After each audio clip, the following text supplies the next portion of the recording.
सबसे पहले आप इस इमेज को देखिए, ध्यान से देखिए। इसमें जो आपको सिस्टम दिखाई दे रहा है ये है HD 100546। ये सिस्टम हमारी पृथ्वी से लगभग 353 लाइट ईयर्स की दूरी पर मौजूद है। इस सिस्टम की सबसे खास बात, इस सिस्टम में आपको एक ऑरेंज डॉट नजर आ रहा होगा। जानते हैं क्या ये है ब्रह्मांड में खोजा गया अब तक का सबसे विशालकाय ग्रह। ये जो सौर मंडल है हमारे अपने सौर मंडल से उम्र के मामले में काफी छोटा है। इस सौर मंडल की उम्र 50 लाख से 1 करोड़ वर्ष के बीच आंकी जाती है, जिसका मतलब है कि ये सिस्टम अभी भी इवॉल्व हो रहा है। खैर छोड़िए इस सौर मंडल को, हम सीधे इस ग्रह पर आते हैं। ये जो ग्रह है ना, ये हमारे जुपिटर से आकार के मामले में जहां 7 गुना तक बड़ा है, तो वहीं मास के मामले में ये तकरीबन 9 गुना तक पहुंचता है। और मैं एक बार फिर से दोहरा दूं, ये सिस्टम अभी भी इवॉल्व हो रहा है, यानी ये ग्रह भी अभी इवॉल्व हो रहा है। इस ग्रह की खोज साल 2014 में डायरेक्ट इमेज्ड तकनीक से की गई थी, यानी हमने सीधे इसकी फोटो खींच ली थी। ये ग्रह अपने तारे को लगभग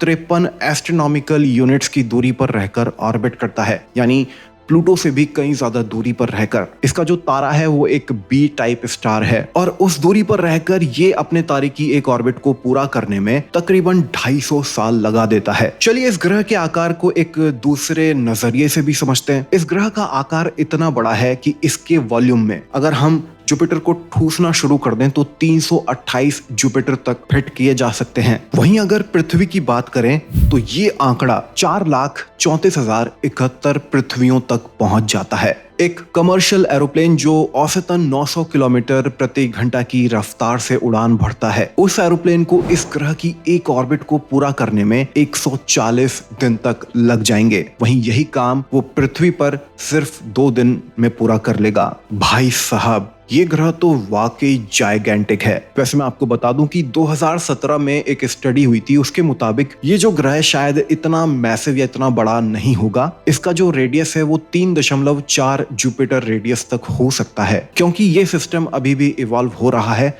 काफी नया है, तो पूरा सिस्टम बनने में, इस ग्रह को सेटल डाउन होने में कुछ मिलियन से बिलियन साल तो लग जाएंगे। चलो तब तक वेट कर लेते हैं, क्या दिक्कत है। सब्सक्राइब कर लेना, फेसबुक और इंस्टाग्राम पर देख रहे हो फॉलो कर लेना।